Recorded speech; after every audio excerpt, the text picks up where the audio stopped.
Kelp is a type of seaweed that is rich in iodine and alkali and grows in underwater forests in shallow oceans across the world, including in China.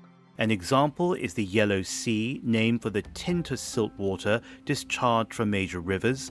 The Yellow Sea is vast, but part of it sits off the Chinese coast of Shandong and right by the city of Rongcheng, where 500,000 tons of kelp is harvested each year. The local leaf variety distinct to Rongcheng is known for being very wide and thick. When the peak season comes around in May and June every year, large bunches of kelp weighing some 5 kilos each are bundled together. Kelp fields stretching over 500 kilometers line the coast with sea and mudflats spread out across the area. It's a sight to behold and an example of how nature provides for our needs. Kelp is not only rich in nutrients to humans above ground, but the kelp forests that grow below water are critical to marine life with important biodiversity and ecological functions. In large amounts, kelp ash is used in soap and glass production and as an ingredient in carbohydrates that contribute to products such as ice cream, jelly, and toothpaste. It can even be found in health devices such as dental and orthodontic impressions. As a major kelp hub, the people of Rongcheng play a big part in how we live.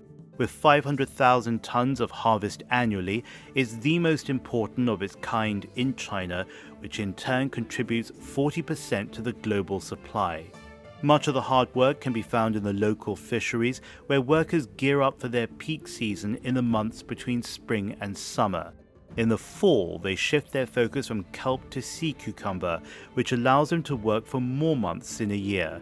But this also means new skills, like diving down to the seabed in order to secure their catch. Sea cucumbers are important to the ecosystem, but also considered a delicacy in fresh and dried forms in Chinese and Southeast Asian cultures, where they're popular in soups and stews. Rongcheng and other parts of northern China are critical supply sources, but demand regularly outstrips supply, driving up prices and putting the species in danger of overfishing. But it provides sustainable income for fishermen who traditionally harvest by hand the varieties of sea cucumbers that are destined for consumption. Over generations, it sustained families and communities who are the bedrock of an entire industry. By winter, they again turn their attention elsewhere, sowing seeds for the next batch of kelp that will be ripe for picking by May and June the following year. They also use this transition time to repair and replace their boats and other equipment. It's a year-round effort, even if the harvesting itself is concentrated across a few months of the calendar. Shandong is one of 3 major centers for kelp aquaculture in China, the others being Fujian along the southeast coast and Liaoning in the northeast.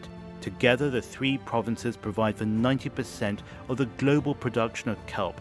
In addition to growing demand because of its health benefits, the use of kelp is also being applied to medicines and products including cosmetics, dyeing, and textile printing. Looking ahead, the future will surely be shaped by sustainability, and that means creating a mindful balance between human consumption, economic growth, and natural preservation. The idea is to develop local fisheries towards this goal across 3,000 kilometers of coastline in Shandong, while the plan is to use these waters less for hunting and more for breeding, in line with the ecology that brings us this goodness to begin with. I'm James Chau, host of the China Current. We thank you for walking on this journey with us. Keep following us there at the China Current.